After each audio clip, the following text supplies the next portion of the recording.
a member of the organizing and scientific committee for the Family Medicine Club and Conference. And he has both the Saudi board and Arab board and master in medical education. He's a member of the International Association of Medical Education and a member in the Saudi Society of Family Medicine. And his credentials goes further and further to explore a lot of commitments and responsibility and contribution, in fact. So without any further ado, we would like to invite Dr. Badr to be on the stage now and to talk about bronchial asthma guidelines update. So I'm very sure that this is quite interesting for us. And I would like to thank you, Dr. Badr, for being with us here today. Thank you.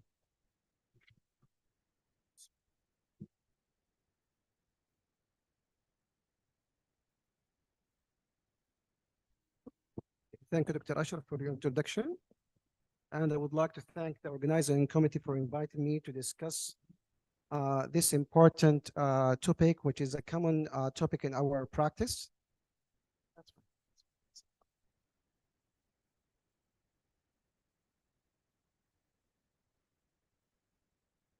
That is.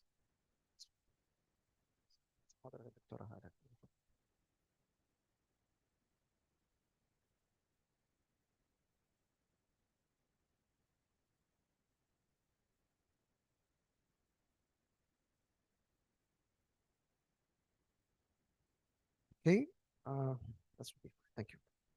So my objective for today, so I will start with small introduction about bronchial asthma, and I will highlight about the global impact of bronchial asthma, following discussion about the updated guideline in the management of bronchial asthma, and an important point, which is how to diagnose bronchial asthma, especially in adult. Maybe pediatric, it has another view, and maybe we can save it to another lecture, inshallah. And we'll talk about very important topic and how to assess bronchial asthma, because this is the crucial part in the classifying our patient. And then after that, I will discuss again the asthma devices, because I believe it's one of the important part of the management of bronchial asthma. And finally, we will have a short discussion about the management of bronchial asthma in adults. Okay. So we know that asthma is a chronic airway inflammation, and it's defined by history of respiratory symptoms such as wheezing, shortness of breath, chest tightness, and cough that vary over time and intensity, together with a variable expiratory airflow limitation. And as we can see here on the left side, this is the normal airway.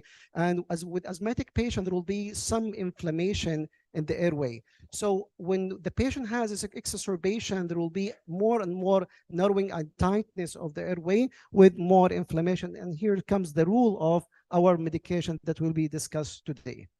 So what about the global impact of bronchial asthma? So bronchial asthma usually affect 18% of the population in different countries, and the prevalence is increasing worldwide, and I believe mostly because of the environmental factors, mostly, and then after that comes the genetic factors. And also we know that asthma is the leading cause of childhood morbidity as measured by school absence, emergency department visit, and hospitalization. And of course, we shouldn't forget the healthcare cost. So it was estimated that more than 300 million people had asthma globally in 2016, and most of asthma-related deaths occur in low and lower middle income countries. And this is, I believe, because of the available facilities and the access to healthcare facilities. And according to WHO estimates, there were almost 400,000 deaths due to asthma at the global level. So what about the types or phenotypes of asthma? Of course, we have different phenotype of asthma. The most common phenotype that we are facing usually in our clinic, which is the allergic asthma. The others usually needs further investigation and sometimes short even management with our colleague in occupational medicine and pulmonology, just to figure out the other, of course, the other phenotype. So our concentration is mostly about the allergic bronchial asthma. So returning back to the burden of bronchial asthma is not only about the patient, it's not only about the medication, it's not about the hospitalization. It passed through the absence from school, the absence from work, mortality, financial income, financial impact, and even social impact. That's why I like to always to discuss this slide, because it's not only the patient, it's the patient, his family, the work, and the community. Also, in many literature, we know now that bronchial asthma, as with any chronic disease, okay, it doesn't have only physical impact, it also has a psychological impact. And that's why we need from time to time to have like a psychological screening for our patients, especially pediatric patients or adolescent patients, because it could affect their quality of life. So moving to the next part, which is asthma diagnosis. Of course, like with any disease, we need to go through history examination and investigation. So we need to take a detailed history, including ENT, respiratory, GI symptoms, very important in our discussion with the patient. So when we move to the exam, sometimes we are just missing or just bypassing the ENT exam, which could be one of the important examination for those asthmatic patients, especially if they have like allergic rhinitis, deviated nasal septum, or enlarged turbinate. Of course, we need to do a full thorough respiratory exam, and of course, if there is a skin eczema, this could be a sign for a bronchial asthma. After that, we need to classify our patient according to the acute exacerbation classification or chronic classification, as we will discuss in the coming slides. And then after that, investigations. Sometimes, if we want to confirm the diagnosis, it's advisable to do the pulmonary function test with reversibility, so we can order it as a family physician, or we can refer the patients to our colleague in pulmonology, discuss it with them, discuss the interpretation. Blood, sometimes maybe we can order the blood. It's not that much informative, but it could help with some patients, chest X-ray or CT scan if needed, if we suspect other differential diagnoses. Of course, others allergic tests could be, of course, ordered if we feel that the patient need further investigation. So either we will do it by ourselves or we refer to our colleague in immunology. Of course, confirmation and final evaluation sometimes is difficult, especially in pediatrics. So maybe we need to just refer our patient to the specialist. So here are some points or in the symptom that increase the probability of asthma, and here other point that decrease the probability of asthma. I will mention some examples because for the sake of the time. So if the patient has more than one type of symptoms like wheezing, shortness of breath, cough, chest tightness, so the probability of bronchial asthma is more and more. If the patient has isolated cough with no other respiratory symptoms, the probability of bronchial asthma is less. So this is very important point just to keep in mind. This is mainly in adult. What about pediatric? This is, you can find this table, very informative table in SINA guideline, the 2024. So this finding suggestive of the diagnosis of asthma in pediatric. I will just take very simple 2 points, which is family history of atopy and the presence of atopy in the pediatric patient. So this could lead us to the diagnosis of bronchial asthma, of course, with the other point that can be mentioned or discussed with the patient and the parents, of course.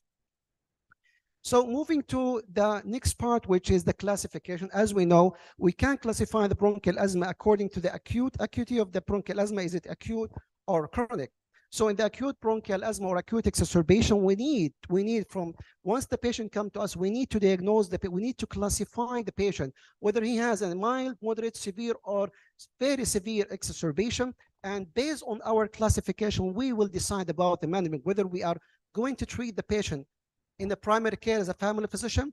Even if we are working in a tertiary hospital, should we treat the patient in the clinic or should we refer the patient to emergency? And when it is safe to send the patient at home? So very simple questions, very simple examination that we can ask. So if the patient has shortness of breath, the patient can talk in sentence or phrase or word. Does the patient have any agitation or not? All of this will help us to decide whether the patient has mild to moderate exacerbation or not. Why we're talking about that? Because the management will be different. This is an update from SINA guideline, another table, very practical one you can refer, almost the same information in the previous table with some details and some changes. For example, they are talking about acute severe asthma. What are the signs? What are the symptoms? Okay, what is the heart rate? Heart rate more than 120, respiratory rate more than 25, and so on. So very informative table that we can utilize in our clinics.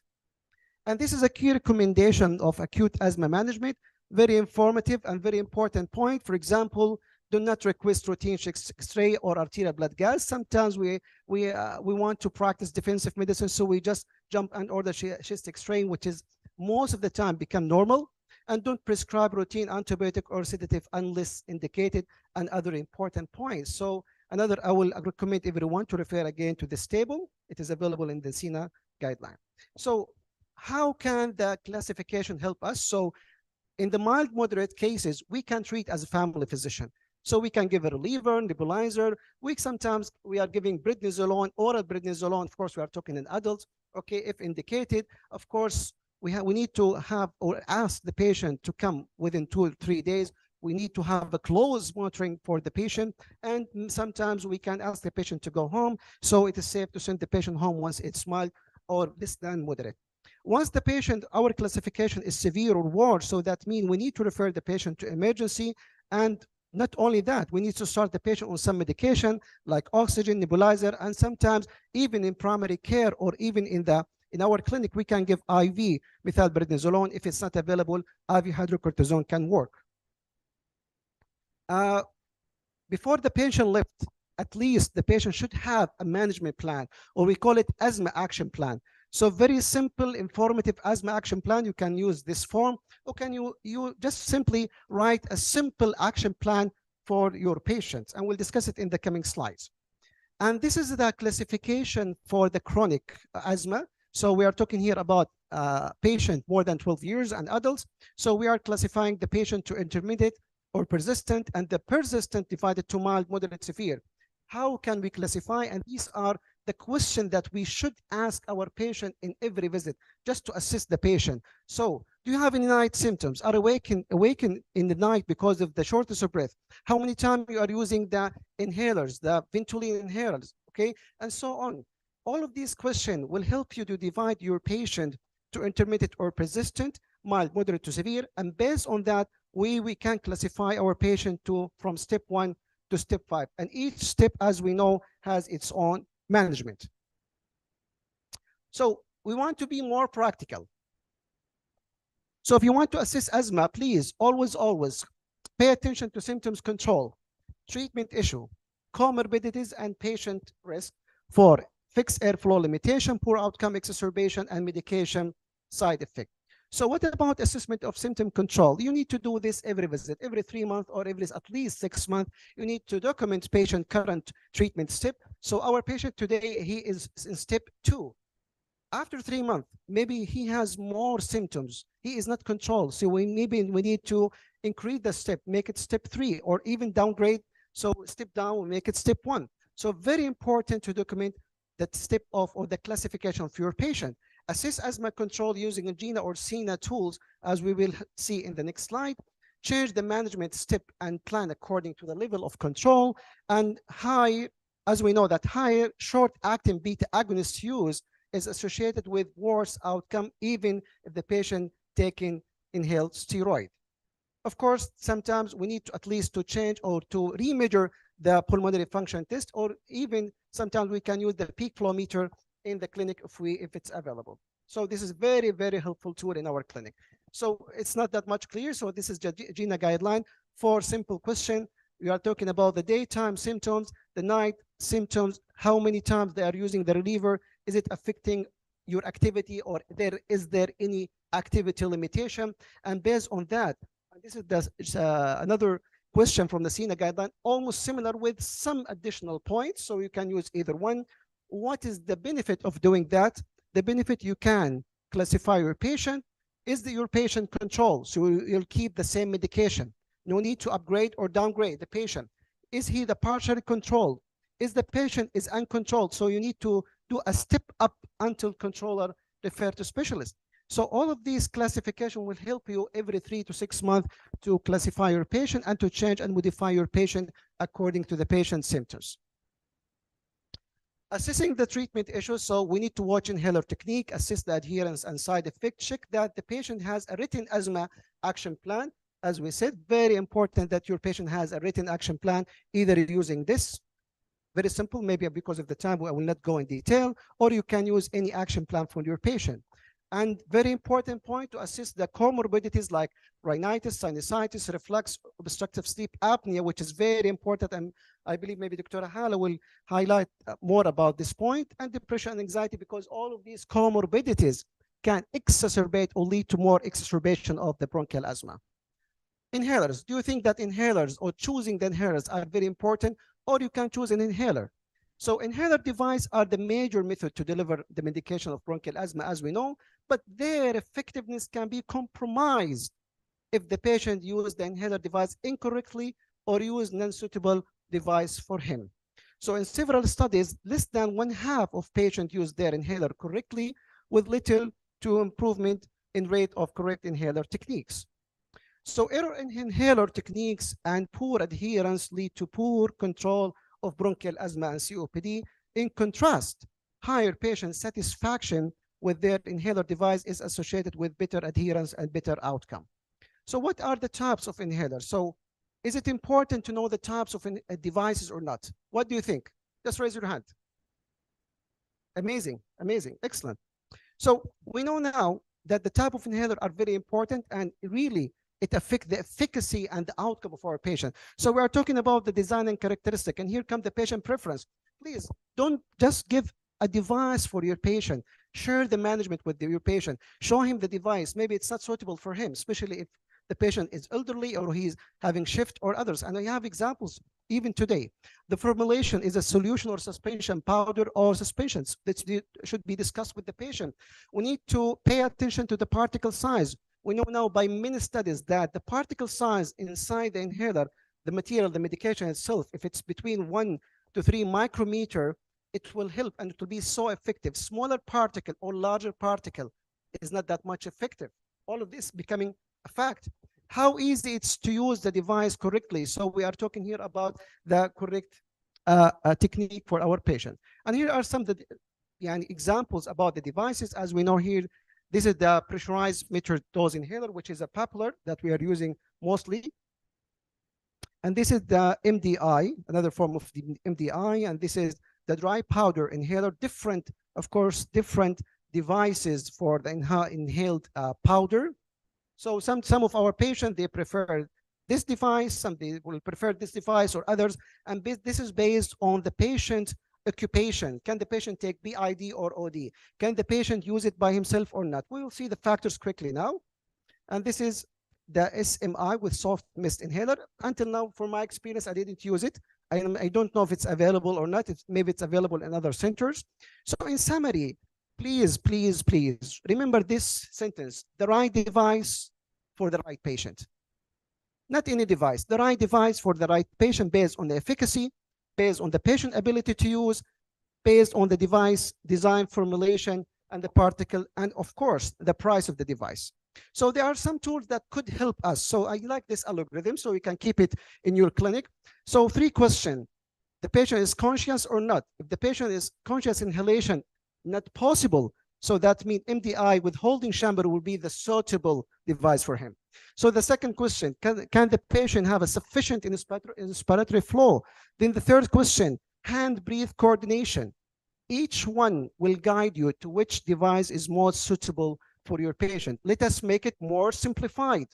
So let me go for this figure. I like this figure. So you have all the devices here, and you have the 3 questions. Quick, deep voluntary inhalation. Can the patient do it or not? Sufficient inspiratory flow, sufficient hand-lung coordination. And based on these 3 questions, you can select which device is most suitable for your patient.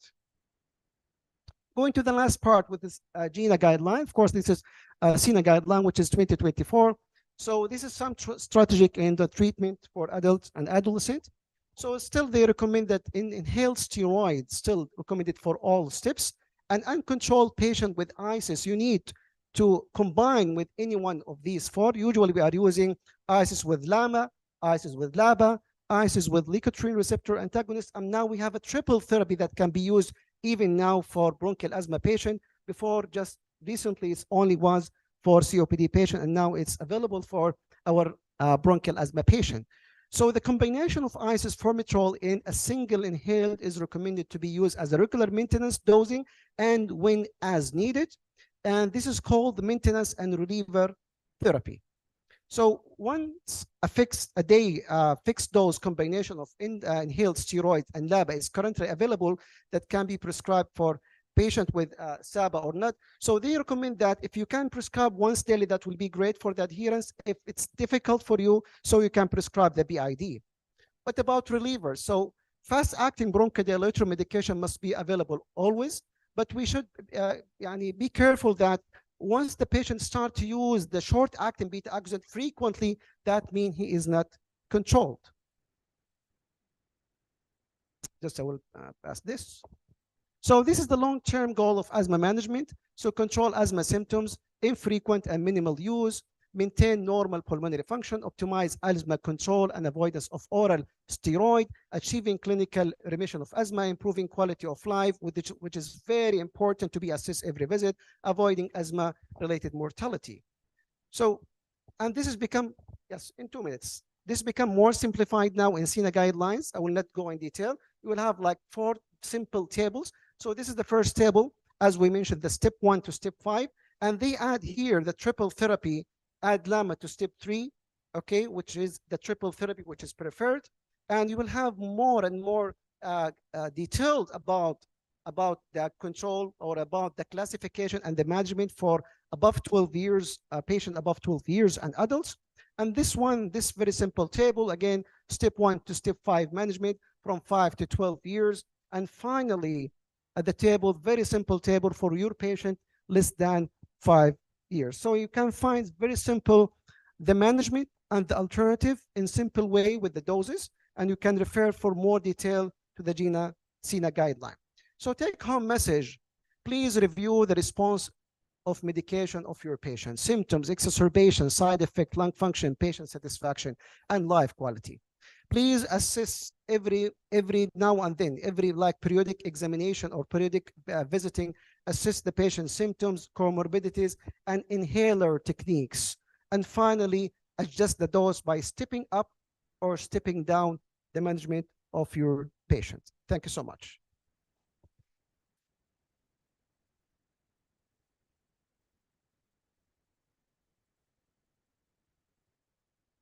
Thank you so much, Dr. Badr, for this illustrative, wonderful presentation. You have highlighted the guidelines, the updated guidelines in the management of bronchial asthma, and you took us on a very smooth journey, getting into some clinical and practical points. So thank you so much. And now, ladies and gentlemen, we'll move to the second speaker, Dr. Hala Abul Khair. She's a consultant, internal and sleep medicine consultant,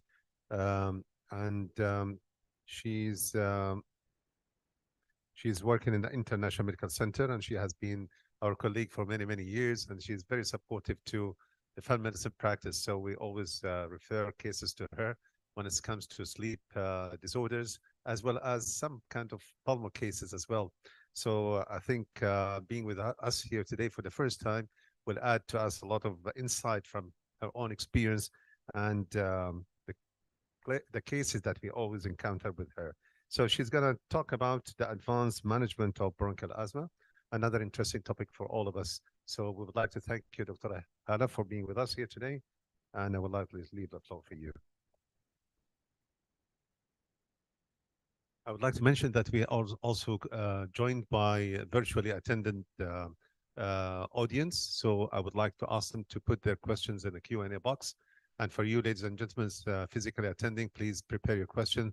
So we'll be having at the end of the session just only for 10 minutes because of short of time. So thank you, Dr. السلام عليكم ورحمة الله وبركاته. شكرا دكتور أشرف على المقدمة. It's hard to follow up after Dr. بدر. بس نقول بسم الله والصلاة والسلام على رسول الله. طبعا thank you for your invitation. It's an honor. I'm going to speak about the advancement of management of bronchial asthma, but it will be more informal, not like very educative as the Dr. Badr.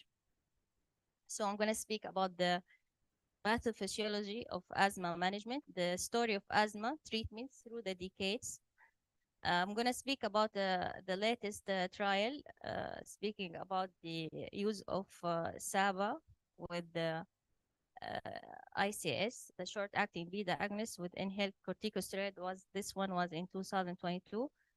I'm going to go very quickly on the GINA, the FDA, and SINA changes in the guidelines and also the biological treatment.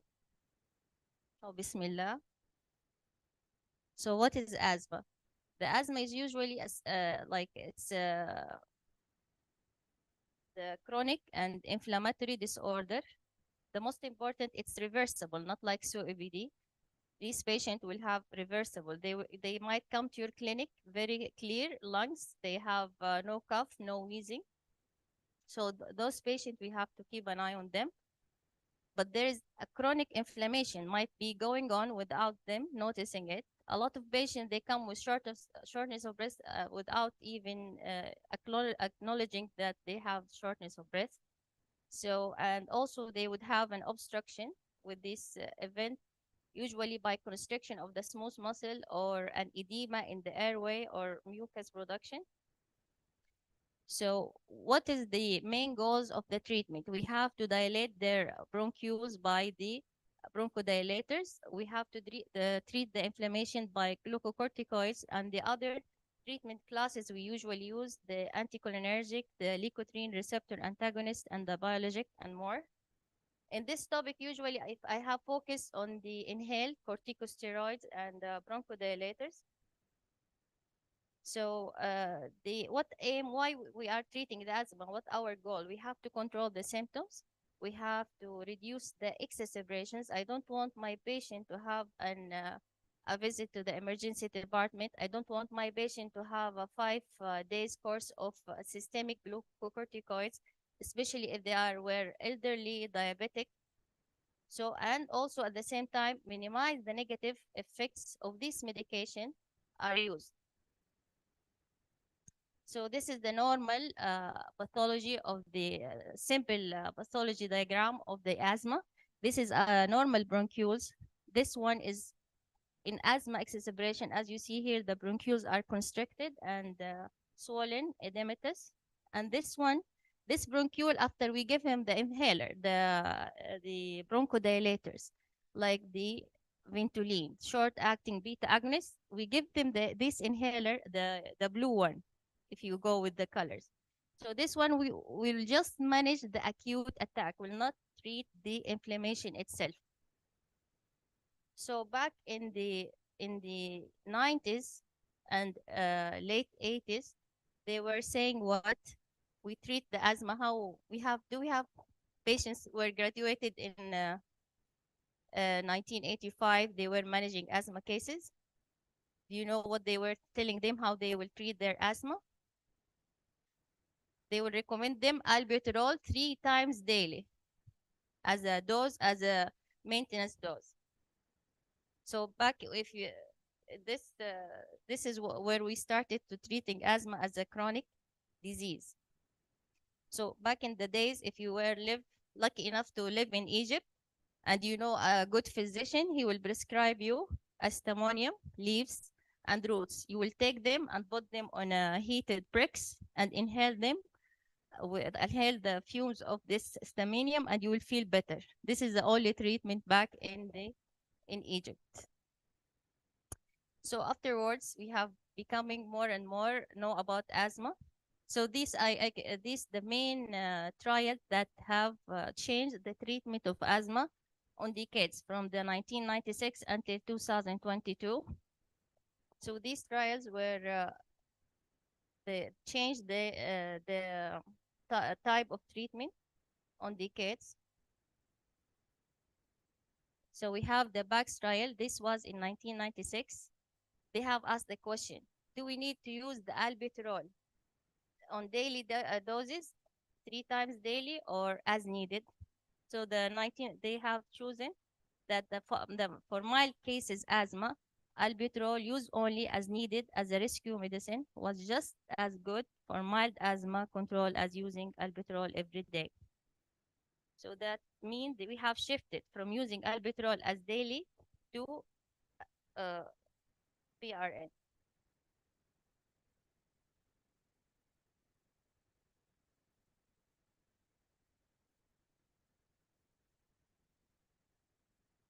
So in 2024, the state trial, they found that like we are only treating the constriction. We are not treating the inflammation. So they ask this question: since the inflammation is implicated in the exacerbation, using anti-inflammatory treatment may have a role as a part of the rescue treatment during the exacerbation. So they have found that the symptoms has improved and lung function in patients with moderate to severe asthma by combining the inhaled glucocorticoids with a bronchodilator.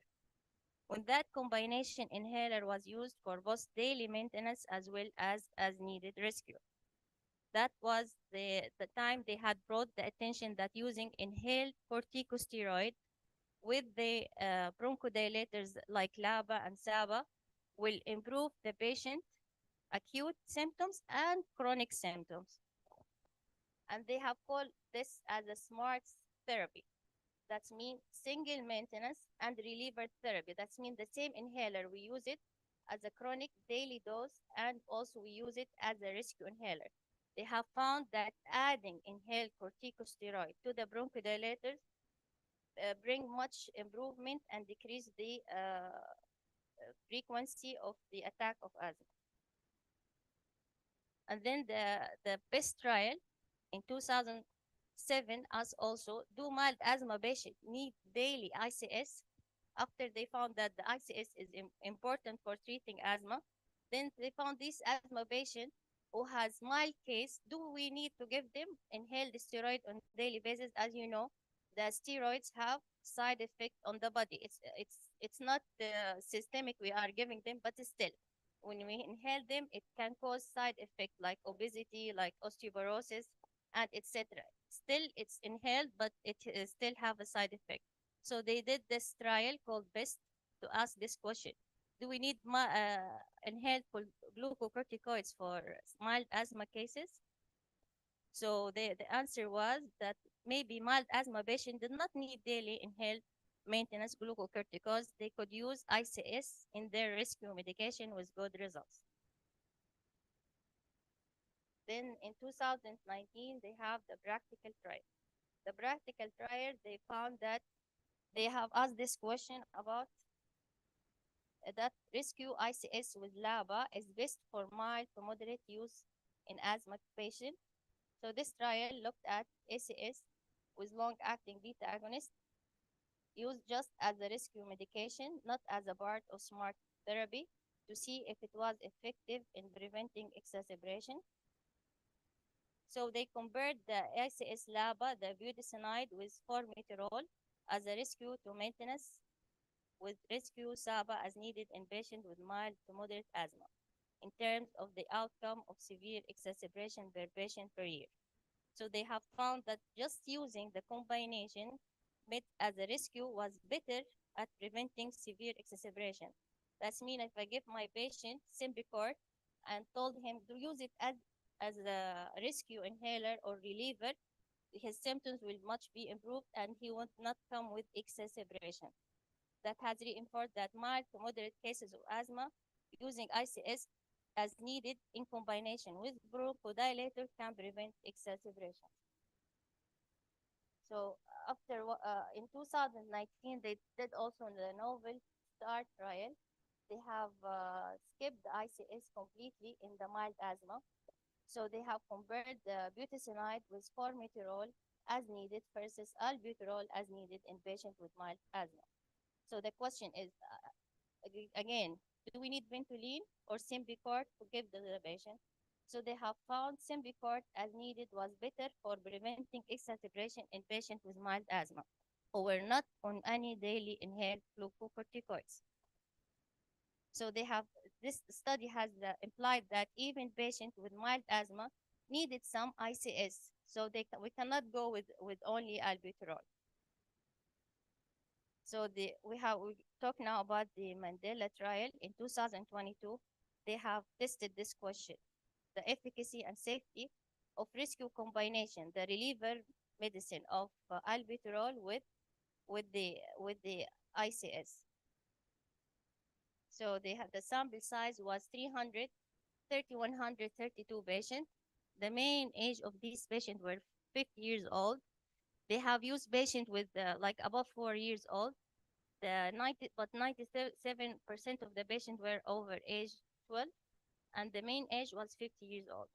So the eligibility criteria, they brought this patient with moderate to severe asthma. So the moderate to severe asthma patient, those patients who had at least one admission out of the hospital in the last year, or they have used the systemic corticosteroids for 5 days in the last year. So these patients were included in this Mandela study.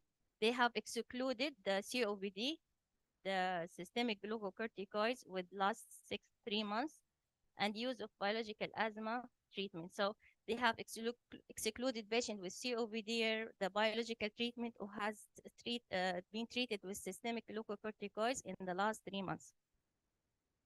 I don't know why I have 1, 2, 3 here. صوتي مو واضح؟ أرفع المايك شوي طيب. So the intervention, they have they have used the rescue medicine in these 3 groups: albuterol alone, and the second group low dose budesonide with albuterol. The third group is higher dose budesonide with albuterol. So all groups were continued to use their home daily inhaled glucocorticoids since they are moderate to severe case of asthma. So, and they were measuring the endpoint, what is time to the first event of severe asthma. So they took these patients and they followed them up. They told them take this as a rescue inhaler, albuterol alone, albuterol with the low dose ICS, albuterol with high dose ICS, and they followed them when they had the first event of asthma exacerbation from time of use to the time of event analysis. And they have measured also the secondary endpoint. They have measured the annualized rate of severe asthma exacerbation. They have measured the total systemic glucocorticoid exposure and the symptoms of quality of life. So the results were that this patient, they have the exacerbation has been lowered to 26% with the group who has used the ICS with the short-acting albuterol beta agonist, and the secondary endpoints, the patient in the combination higher dose budesonide with albuterol had fewer annualized exacerbation. That means they did not have attack that they needed glucocorticoids, systemic glucocorticoids, and they have less admission to the hospital, less admission to the ER. So patients on the higher dose combined rescue medication also had reported better quality of life, and the adverse events were equal in all groups since all of them were on inhaled corticosteroids. So the changes in the GINA guideline. So, and FDA changes in 2019, Global Initiative for Asthma Guidelines recommended that ICS and LABA is used as a first-line rescue medication for all adults asthma patients. So according to the GINA, we don't give Ventolin as a first guideline for rescue. We don't give them the blue, it's a rescue inhaler. No, we should give them the Symbicort or any kind of inhaled corticosteroid with the Ventolin as a rescue inhaler. This was the GINA recommendation in 2019. And the long-acting beta agonists usually work as a rescue is the formoterol only. So that's why I'm mentioning the Symbicort. Other kind like Seretide, like fluticasone, salmeterol. It's like the long-acting beta agonist. This one, we cannot use it as a rescue inhaler. It's a long-acting beta agonist, but it's not acting as quickly as the formoterol. And in 2020, the National Asthma Education and Prevention Program recommended again rescuing short-acting beta agonists for adults with very mild asthma. Recommended rescue ICS, LABA, or SABA for adult moderate to severe asthma. So again, they have persisting on using the short-acting beta agonist, despite all the trials, the control trials that said using the inhaled corticosteroid during the attack of asthma will give you better outcome and less exacerbation. And the FDA in 2023, after the trial of the Mandela trial, they have approved a drug in USA called Airspora by AstraZeneca, but it has used only budesonide with albuterol as a rescue medication for asthma in patients 18 and over. Unfortunately, we don't have this in Saudi Arabia.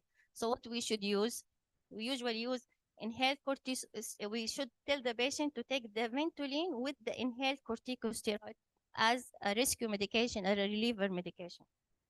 I don't know. In USA, said rescue, and here in, according to the British, they said reliever.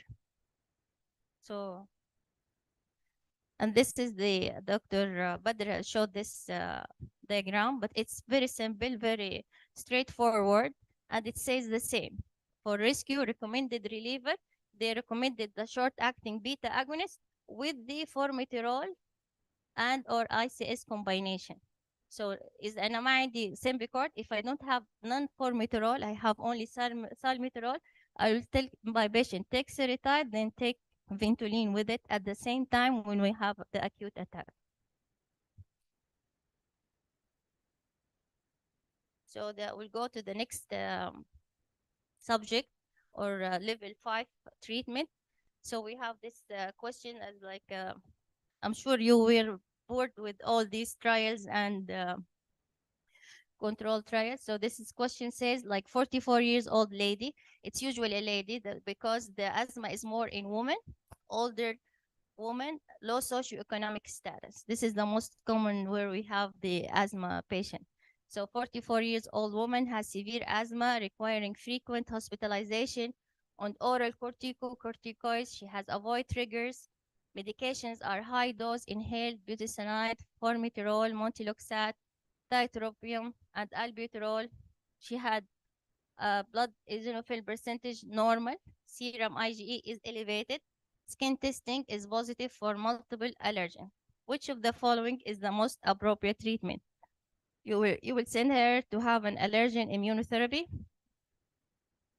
You will start her again on daily prednisone. She's already on oral glucocorticoids. Will you start her on omalizumab or risarizumab? So which one you say C? Good. Okay, because we see because she has elevated IgE. So the biological therapy for asthma, we have anti-IgE, anti-interleukin 5R, and anti-interleukin 4R therapies. We have like, we use it for severe asthma patient not controlled with standard therapy to reduce the symptoms and exacerbation, also to reduce the need for glucocorticoids. So the anti-IgE therapy, called omalizumab, we use it with patient who has elevated IgE level from 30 to 700 international unit. They have sensitivity to allergens, positive skin testing on increased serum allergen to specific IgE level. And the other class is anti-interleukin 5R, and anti-interleukin 4R therapies indicated based on blood eosinophil level. Threshold is eosinophil level vary among specific therapies. And also, what are they? Mebolizumab, zumab, rizilizumab, and doblumab. These are the biological therapy for eosinophil. So the patient was having elevated IgE and the eosinophil was normal. We cannot use this on her. So the key takeaway information we have to get from this lecture: the rescue inhaler for adults patient with asthma should include an inhaled glucocorticoids combined with fast-acting or long-acting beta agonist. And we have to make sure that long-acting beta agonist we use is formoterol. And for patient who has separate ICS and fast-acting short beta agonist, this will be cheaper treatment. We should counsel them that they have to take both inhalers at the same time during their exacerbation.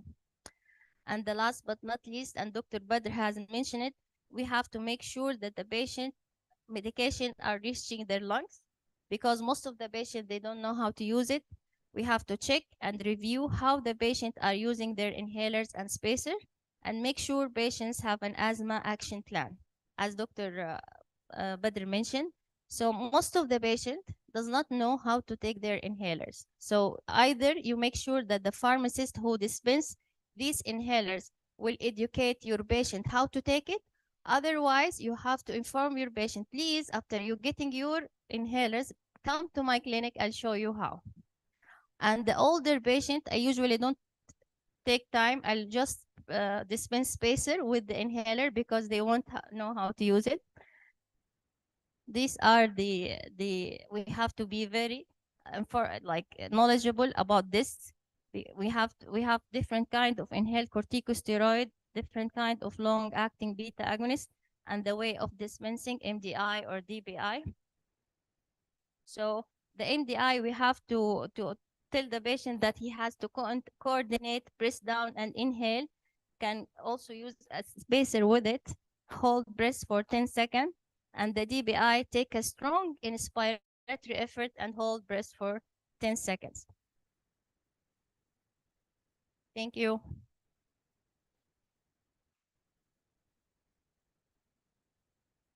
Try to go fast. Excellent. Thank you so much, Dr. Hala. I think it was very nice presentation. And we would like to emphasize that in each encounter with our patient with bronchial asthma, it will be a very big surprise for us to know how the patient is using the devices. One of the patients came to me and he was using the device, and instead of having the puffs in the mouth, the puffs was in the nose. So this was really surprising. And some of them, they don't take it in the proper techniques, exhalations and then inhalations. So I think this is a very important point to make sure that we are prescribing the proper medications and delivering the medications as it is. So ladies and gentlemen, I would like to welcome you back again here in the 35th scientific session of the IMC Family Medicine Club.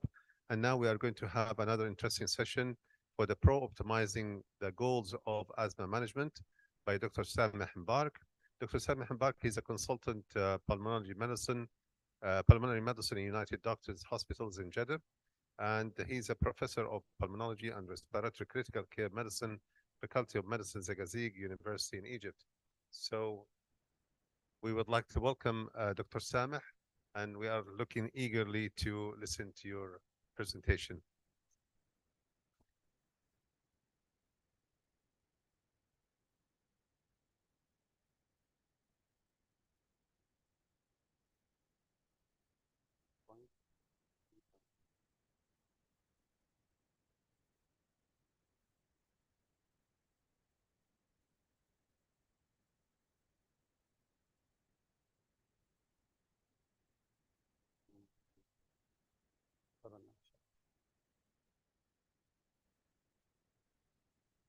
Assalamu alaikum.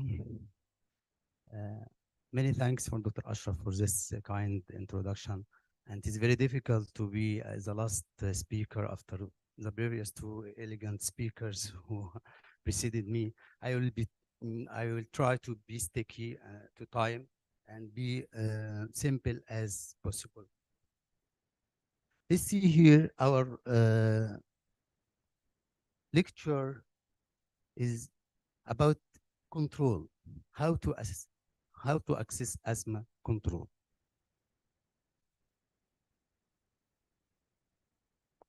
طبعا جئتك تتبرأ مما سأقوله.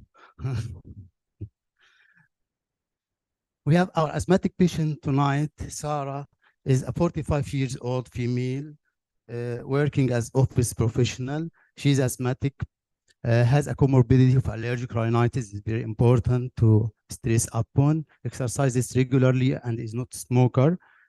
Her current presentation is with asthma symptoms, wheezing, coughing, chest tightness, nighttime awakening 2 to 3 times per week, leaving her tired at work, difficulty in exercising regularly, and the very important ACT, as said Dr. Ashraf, which is assessment of asthma control test 15.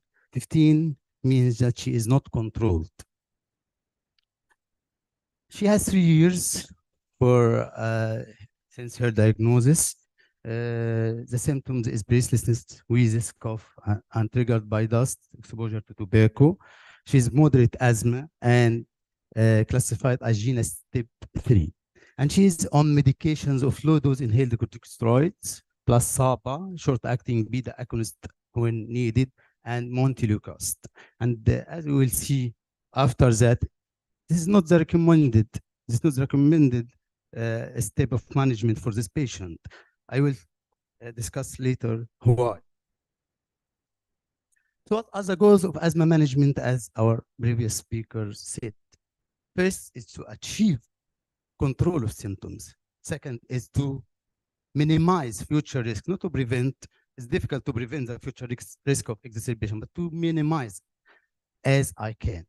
To relieve or control of symptoms like wheezing, chest tightness, chest wheezes are the symptoms of asthma, and minimize the use of reliever or rescue medication, and to control the activity of the patient, to make the patient active at work, not to be absent from the school, even in the home, to be active, and to reduce the loss of lung function. This is how to control symptoms.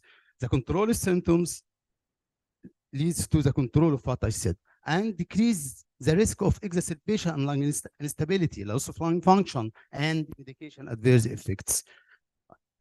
So, control of symptoms. First goal is control of symptoms. How to assess the control of symptoms, as GINA guidelines and SINA guidelines advise. How to assess the control of symptoms? I have tools to assess the control of symptoms. GINA gives one tool, as said Dr. Ashraf, and GSK has a tool prepared since May 2023 in many languages. I think these are 18 languages, including Arabic.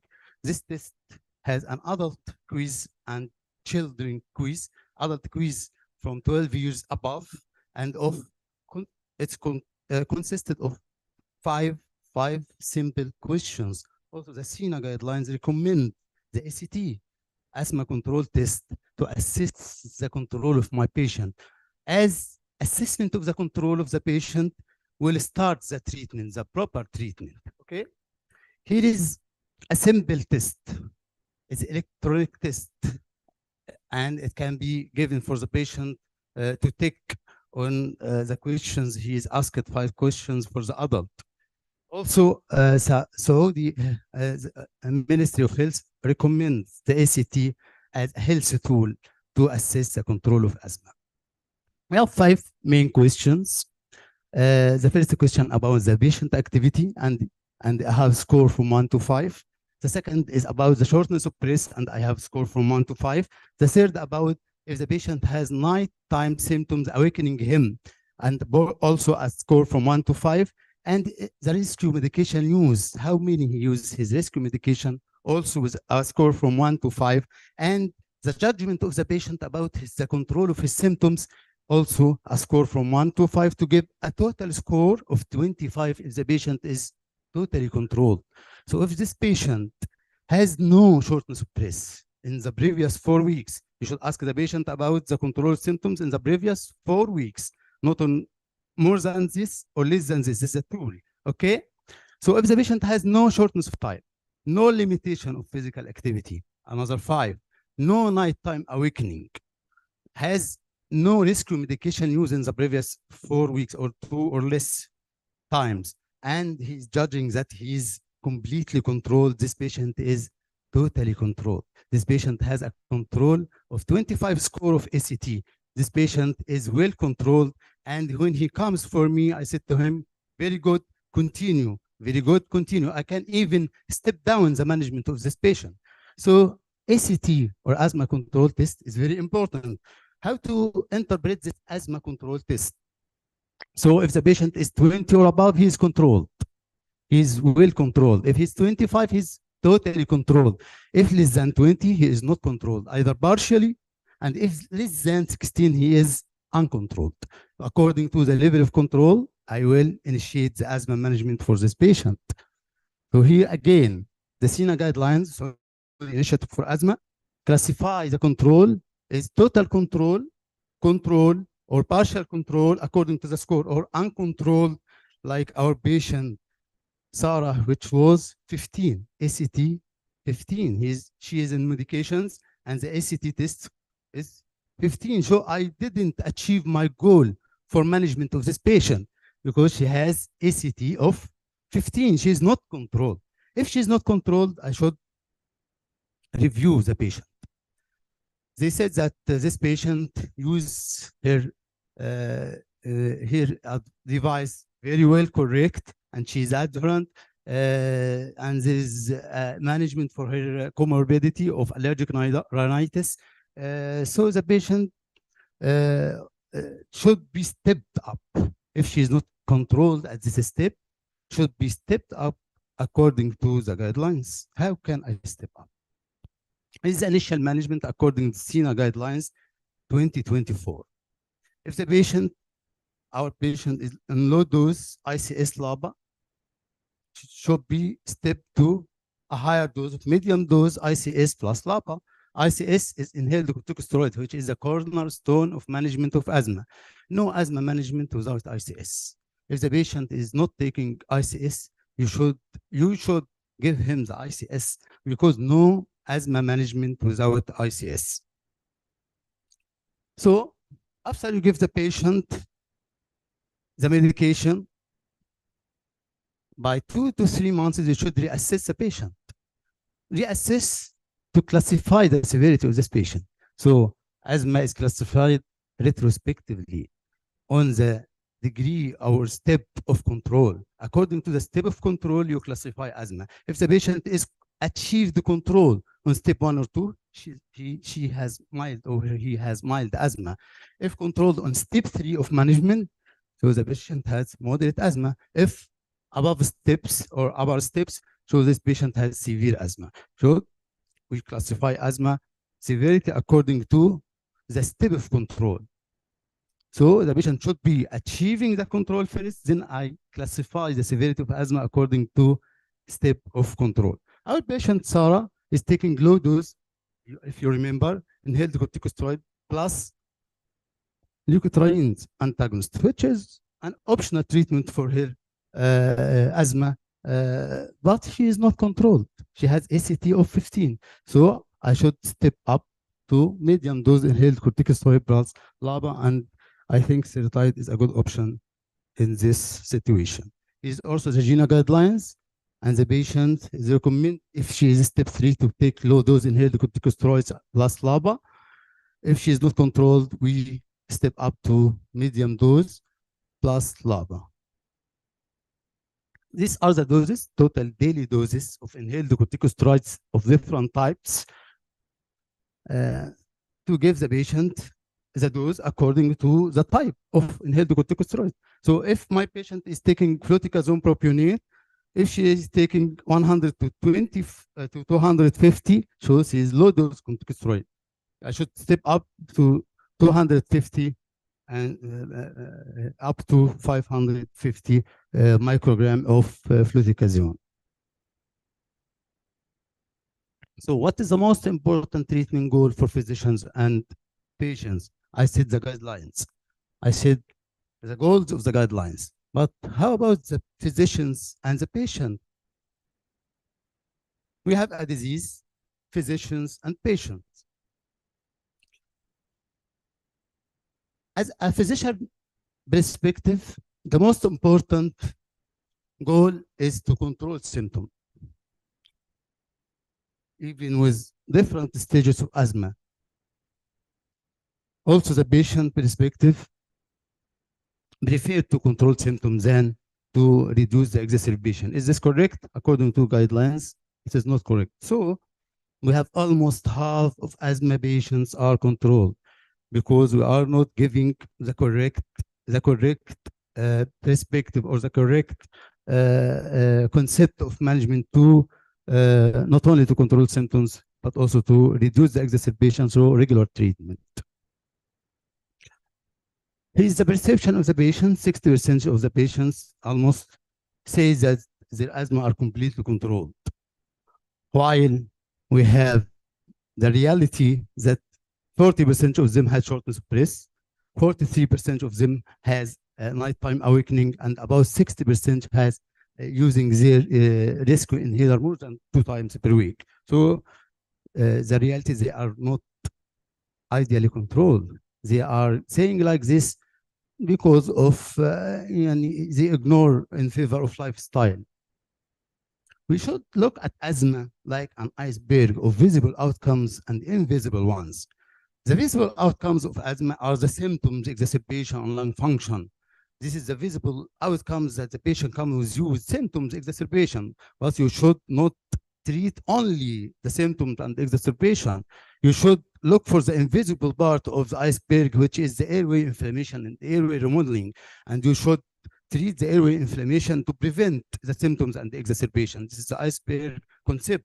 So if you give regular dosing for the patient of inhaled corticosteroids, you ensure control of symptoms, reduce of inflammation, reducing airway remodeling, which is very important, and reduce indeed exacerbation and asthma-related hospitalization. So you should be not reactive to the occurrence of the exacerbation, reactive to the occurrence of symptoms. You should be proactive, anticipating the occurrence of exacerbation and symptoms. To be proactive, you should follow the guidelines. Guidelines are guidelines. So you should treat inflammation, not to give only control of symptoms only. If you treat inflammation good, you will decrease the airway hyperresponsiveness. You will decrease the outcomes of visible part of the patient, which are the symptoms and the exacerbation. So you should give the patient regular dosing, either in step 2 ICS or step 3 ICS plus LABA. This will control the symptoms and decrease the exacerbation risk. Yes, so give regular dosing for the patient rather than giving symptom-driven MART or maintenance and reliever therapy, because it's physician directed, while the other MART technique is patient perception dependent, and the dosing to the minimum by the physician allow maintenance of asthma at a low dose of inhaled corticosteroids, while if you take the patient to take the decision, the dosing will fluctuate in mirror of symptom burden. And after 1 year of studying patients who are taking regular dosing of MART, only 44.3% of patients are not controlled.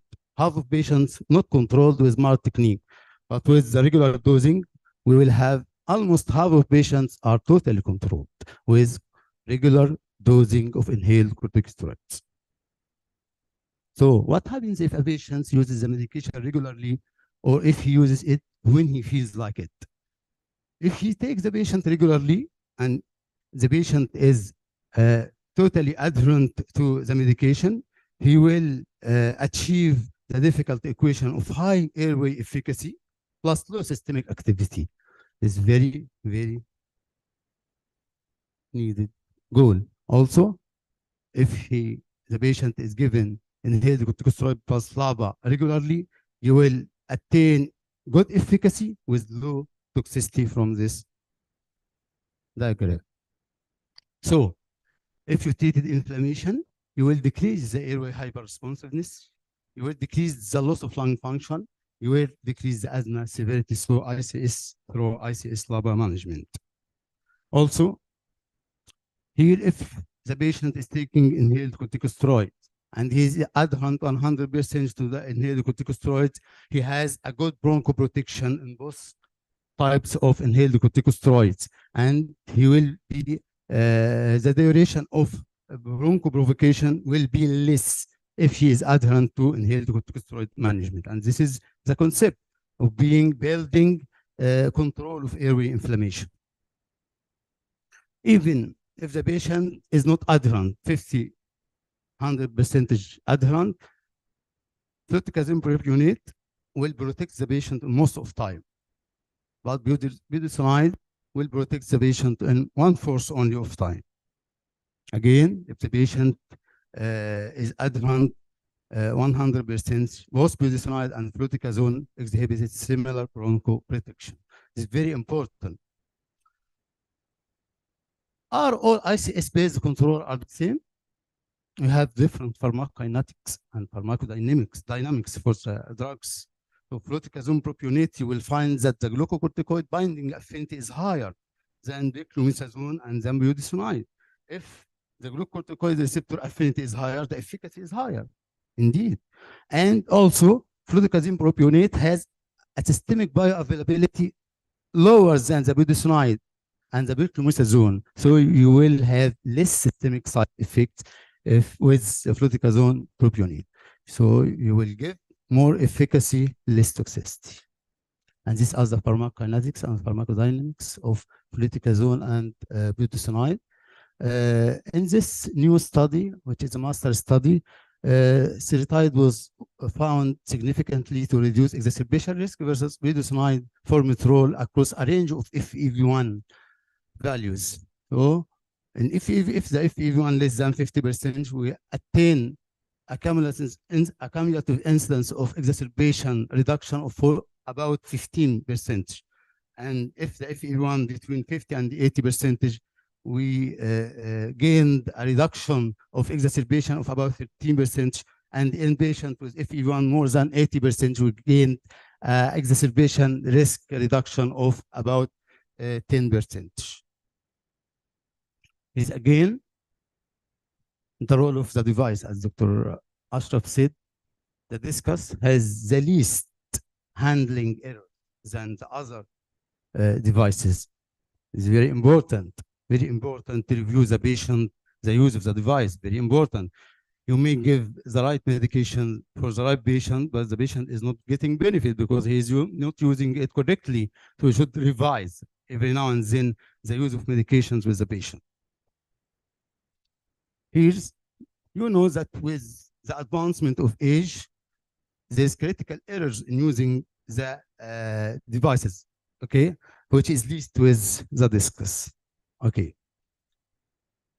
So our patient was tipped up to medium dose LABA and gained control.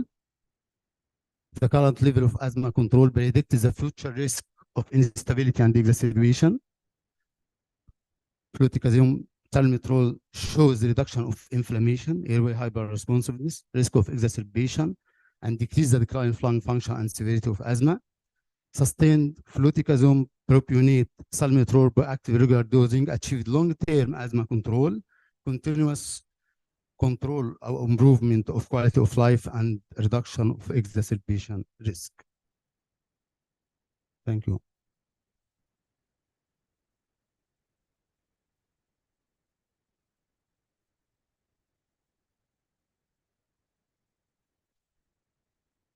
Thank you so much, Dr. Sameh, for this nice presentation. And I would like to invite all the speakers to be on the stage here for the Q&A session. So before we start answering the questions of the audience who are attending with us virtually, I would like to open the floor here in the hall. Anyone has any question? Any questions? Okay.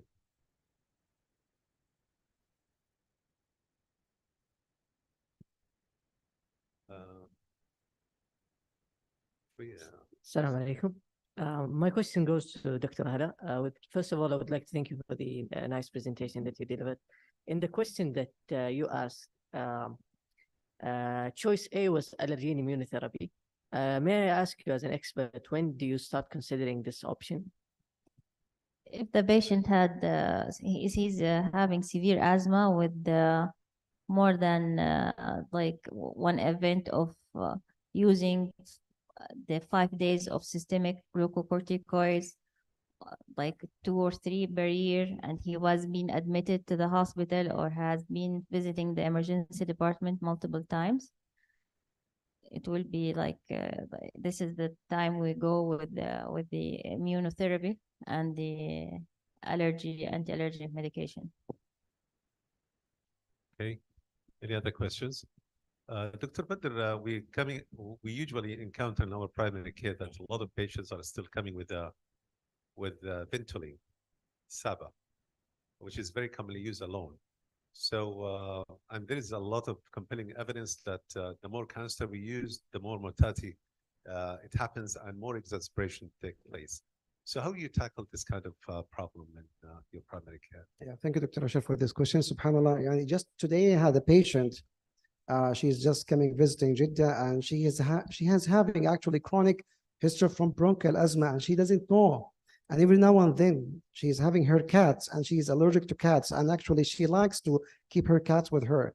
And every day she's using the Saba because of the allergy from the cat. And she's educated, her mother is educated, and she's living in Canada and just coming for visiting.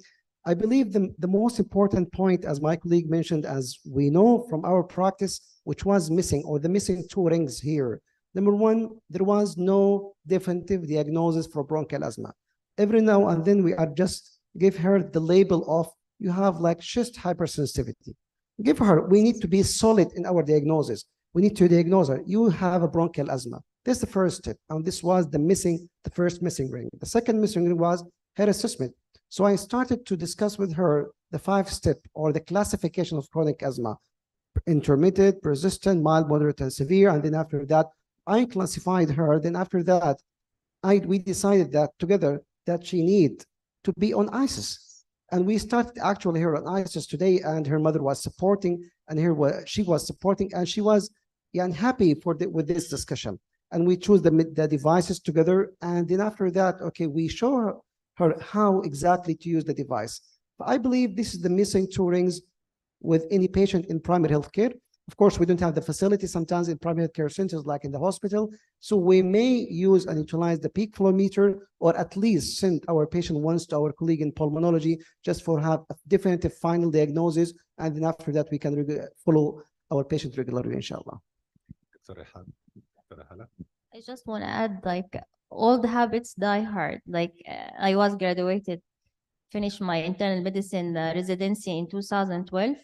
Then they were saying, like, the acute asthma, we relieve them only with Ventolin. In 2015, they have started to adding the ICS to the regimen as a rescue inhaler. And I don't think most of the doctors, unfortunately, in Saudi Arabia are educated about this information. As the patient, we need to educate the doctor that's what we are doing today. Is a great job, Dr. Ashraf, for educating us that we need to add the ICS as a rescue inhaler to the ventilator, Ventolin every time we have to treat the patient as a... Thank you so much, Dr. Hala. I would like to second what you have said. In fact, education of the patient and people in the community regarding the danger of using the Saba alone.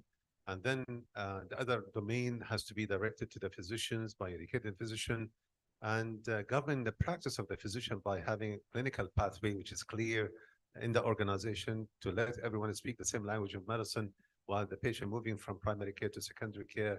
And then the last checkpoint should be in the pharmacy. The pharmacy should question why Saba alone? Okay, so this will alert us, whether we are doing the right things for our patients, safeguard them from having this kind of devastating consequences.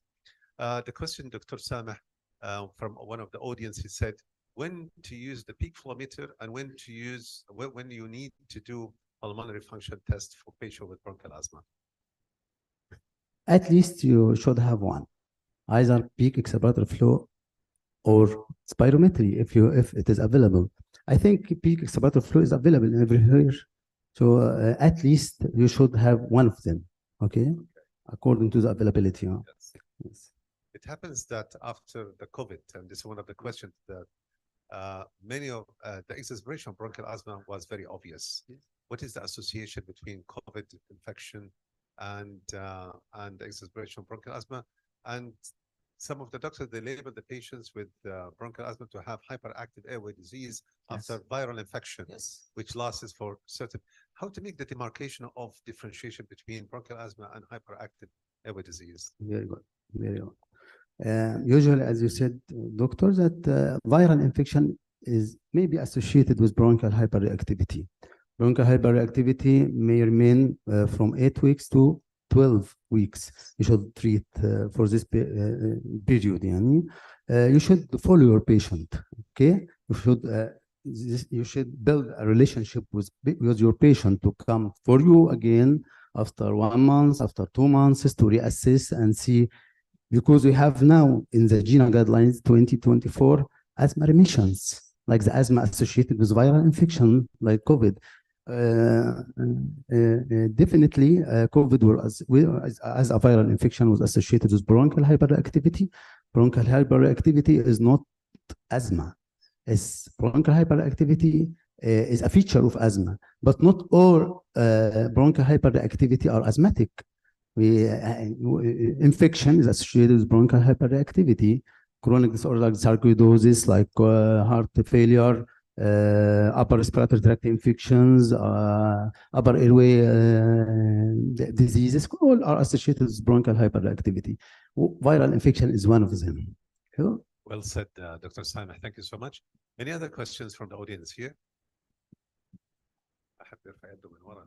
Just if you allow me, Dr. Ashraf, to just add one important point, because I stressed about the point of devices. So again, it's the responsibility of the pharmacist and even the physician sometimes to insist that even the storage of devices is very important, especially in Jeddah. So device is affected by humidity. Device is affected by heat. So if we left the device in the car or in a hot place, on humid place, humidity, very high humidity place, some devices can be affected. Even some devices should be kept in the box. You shouldn't just take it from the box. So many factors really affecting the quality of each puff of the device. This is number one. Number two, some devices like, as mentioned, Dr. Samih today, the serotype. Very important to educate ourselves as a physician about the concentration of each device. So the MDI serotype is different than the discus. So the discus contain, for example, the salmeterol 50, but the MDI contain 25.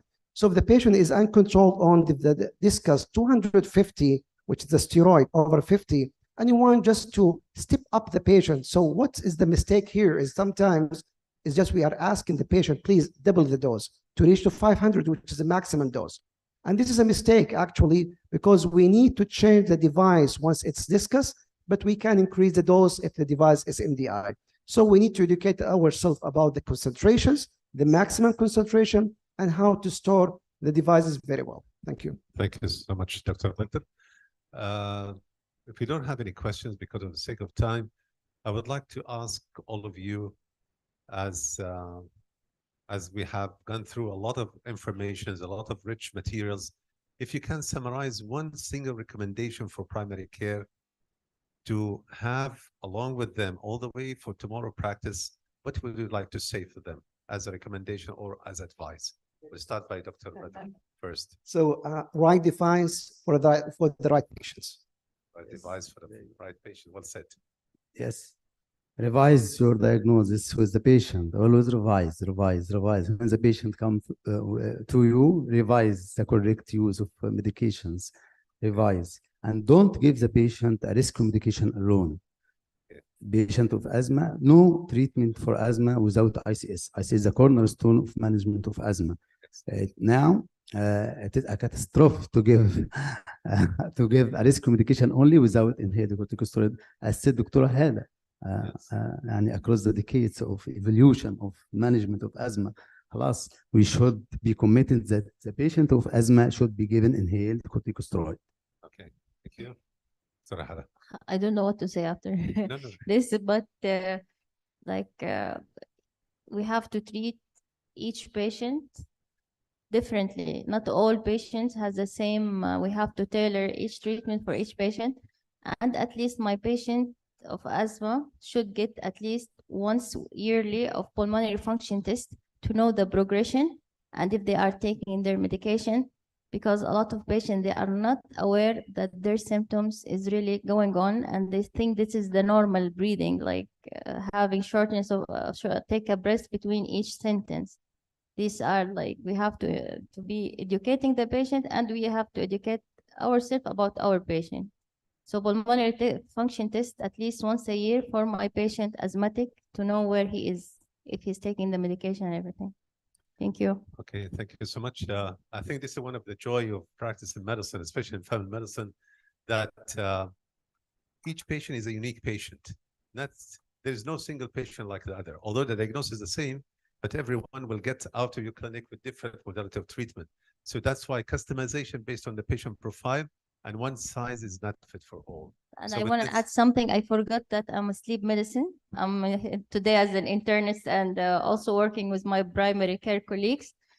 The obstructive sleep apnea is very, very common with asthmatic patients. If you see your patient is not well controlled and he is having a lot of asthma attack, make sure that this waking up in the middle of night as a shortness of breath, it's not an apneic event, please. Yeah.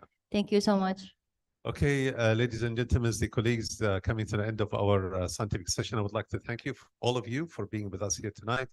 And on your behalf, I would like to thank our guest speaker, Dr. Badr, Dr. Sana, and Dr. Hala for their wonderful contributions to make this scientific event very rich in materials and very rich in their experience and the dissemination of the information that we have gathered. If you forget everything, just remember the last statement that has been said elegantly by each one of them.